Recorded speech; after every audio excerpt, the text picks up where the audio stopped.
Oggy का एक ऐसा एपिसोड जिसमें परेश रावल सर ने खुद अपनी आवाज दी थी और निंजा हथौड़ी को एक लड़के ने नहीं बल्कि एक लड़की ने आवाज दी है। वो कौन है चलिए जानते हैं। बहुत पहले एक कार्टून शो आया करता था। अगर हम इतने कार्टून शोज की बात कर ही रहे हैं तो हम इंडिया के लेजेंडरी कार्टून बंद-बुद्ध और बुड़बक को कैसे भूल सकते हैं। बंद-बुद्ध और बुड़बक ऐसा शो था जिसमें दो शरारती बच्चों को दिखाया गया था जो स्कूल में सभी को परेशान करते रहते थे। अगर साफ शब्दों में कहूँ तो ये दो बैक बेंचर स्टूडेंट्स पर बेस्ड कार्टून था। इस शो के मेन वॉइस आर्टिस्ट सोनल कौशल और ऋचा धीगे हैं। अरे बुड़बा तुमको कान के नीचे एक देंगे ना ठीक हो जाओगे।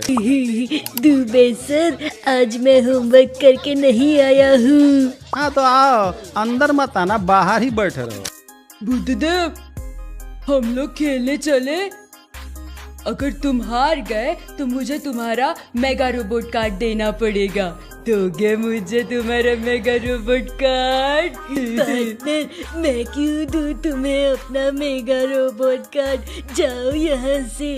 सारा चलो दुबे जी बुला रहे हैं, हमें जल्दी क्लास में जाना होगा। जिसका नाम था बबलू डब्लू, जो मेरा तो एक टाइम पर फेवरेट कार्टून्स में से एक बन गया था। ये कार्टून दो भालुओं के ऊपर बनाया गया था जो जंगल में रहा करते थे, जिनका नाम था बबलू डब्लू। इन दोनों मेन कैरेक्टर के साथ साथ इस शो में लखा नाम के शिकारी को भी दिखाया गया था जिसके हर काम को बबलू डब्लू खराब कर देते थे। इस शो के वॉइस आर्टिस्ट की लाइव डबिंग ढूंढने की मैंने बहुत कोशिश की लेकिन लास्ट में हारकर मुझे एक वीडियो मिल ही गई।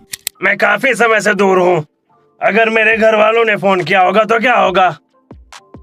हाँ, ये मैंने मेरे डैड के लिए खरीदा था और मैंने अभी तक उन्हें भेजा नहीं। मम्मी की याद आ रही है। मुझे भी अभी याद आया। मुझे अपने दोस्तों की याद आ रही है, रच्चो, बाबू और मेरे शायद का टप्पा। कार्टून वर्ल्ड में सबसे पहले अगर किसी कार्टून को आवाज दी गई थी तो वो था मिकी माउस। इस शो के नाम से ही पता चलता है कि ये कार्टून क्यूट से दिखने वाले चूहों पर बनाया गया था। जब इस कार्टून को बिना आवाज के दिखाया जाता था तब तो ये लोगों को इतना ज्यादा पसंद नहीं आता था, लेकिन जब राजेश शुक्ला नाम के वॉइस आर्टिस्ट ने इसे अपनी आवाज दी तब ये लोगों को और ज्यादा पसंद आने लगा। हाय गाइस, ये मैं हूँ मिकी माउस। ये रही प्लूटो की कटोरी, उसकी रस्सी और उसके पसंद की बिस्किट का बड़ा सा थैला। उसे ये तभी देना जब वो तुम्हारी बात सुने। ओह, इतने ज्यादा नहीं मिनी, इतना खाएगा तो मोटा हो जाएगा। अगर आप मेरी ही तरह और भी वॉइस आर्टिस्ट को लाइव परफॉर्म करते हुए देखना चाहते हैं तो इस वीडियो को लाइक करें, शेयर करें और इस चैनल को सब्सक्राइब करें और साथ ही ये जो बेल आइकन है इसे जरूर दबाएं। देखो निंजा हथौड़ी को देखकर आपको भी ऐसा ही लगता होगा कि इसे आवाज किसी लड़के ने ही दी होगी, लेकिन ऐसा नहीं है। दरअसल निंजा हथौड़ी को एक फीमेल आर्टिस्ट ने आवाज दी है जिनका नाम है मेघना। हेलो दोस्तों, मैं हूँ डोरेमोन और मैं हेड बॉय के इलेक्शंस के लिए खड़ा हूँ। डिंग डिंग डिंग डिंग डिंग डिंग डिंग डिंग डिंग डिंग। मैं ईगा गांव से आया हूँ। मैं एक निंजा हूँ। हेड बॉय क्या होता है मुझे पता नहीं, पर केनिची ने कहा है इसलिए मैं भी इस कंपटीशन में हूँ। डिंग डिंग डिंग डिंग डिंग डिंग डिंग डिंग। बात करते हैं ऑगी एंड द कॉकरोचेस के सबसे फनी कैरेक्टर डीडी यानी पप्लू की। आपने ऑगी में ये देखा होगा कि पप्लू को इसमें हेरा फेरी फिल्म के बाबू भैया की आवाज दी गई है और आप ये भी जानते होंगे कि इस फिल्म में बाबू राव का रोल परेश रावल सर ने निभाया था। देखो ऑगी के पहले एपिसोड्स में परेश रावल सर ही नहीं बल्कि इस शो के सभी बॉलीवुड एक्टर्स वॉइस डबिंग करने के लिए रेडी थे, लेकिन प्रॉब्लम ये थी कि ऑगी एंड द कॉकरोचेस को एक ही टाइम पर पूरा रिकॉर्ड नहीं किया जा सकता था और नए एपिसोड के लिए डेली वॉइस डबिंग करना एक्टर्स के लिए पॉसिबल नहीं था। और यहाँ मुझे एक और नई बात पता चली कि ऑगी एंड द कॉकरोचेस के कैरेक्टर्स के लिए कार्टूनिस्ट टाइप आवाज की जरूरत थी, इसलिए संजय केनी सर को इनकी वॉइस डबिंग करने के लिए कहा गया। आसमान साफ है, नहीं है कोई बादल, हर कोई उड़ा रहा है पतंग क्योंकि आज है काइट फेस्टिवल। अच्छा है। उड़ी उड़ी जाए, उड़ी उड़ी जाए, ऑगी की पतंग देखो उड़ी उड़ी जाए।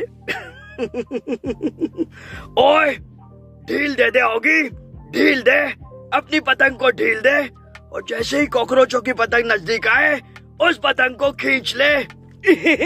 बीड़ी लोग अपना मांझा तो तेज है ना? तेज, बहुत तेज। ऑगी की पतंग को नजदीक तो आने दे, काय पोछे कर डालेंगे। देवा तू काय पोछे छोड़ रहा है, वो आपकी प्लेट में जो तिड़गुड़ के लड्डू है उस पे फोकस कर। आओ, अगर किसी ने लड्डू को छुआ तो ठक्की टिक्की नहीं होगी। तिळगुळ घ्या, गोड गोड बोला। हे आमचे तीळ सांडू नका, आमच्याशी भांडू नका। आज के दिन ही सही दुश्मनी दोस्ती में बदल गई। अच्छा है, अब सभी को मकर संक्रांति की हार्दिक शुभकामनाएं। हैप्पी उत्तरायण। देखो, आपने ऑगी जैसे दिखने वाले इस कार्टून शो को तो देखा ही होगा, जिसका नाम था पकड़म पकड़ाई। इस कार्टून को पूरी तरह Oggy and the cockroaches cartoon से ही कॉपी किया गया था। बस फर्क इतना था कि इसमें बिल्ले की जगह डॉग्स और कॉकरोचेस की जगह चूहों को दिखाया गया था। इन दोनों शोज में इतनी ज्यादा सिमिलरिटीज हैं, लेकिन तब भी इनके वॉइस आर्टिस्ट अलग अलग ही हैं। दरअसल पकड़म पकड़ाई कार्टून में जितने भी कैरेक्टर्स हैं, उन्हें सौरभ चक्रवर्ती नाम के इस आदमी ने ही आवाज दी है। भैया तो ये मुझे मार डालने गया, ये मेरा पीछे क्यों छोड़ दे भैया, मैं तुझे जिंदा नहीं छोड़ूंगा। ओए तू आगे बढ़, तेरा भाई तेरे साथ है, मैं तुझे जिंदा नहीं छोड़ूंगा। ओए मार डालूंगा, चेक डालूंगा, फाड़ डालूंगा। मुझे डराने वाला खुद मर जाता है। क्या करूं भैया, मुझे भूख लगी है, आज तो मैं कुछ खा के रहूंगा। अरे तुझे क्या, मुझे भी भूख लगी है।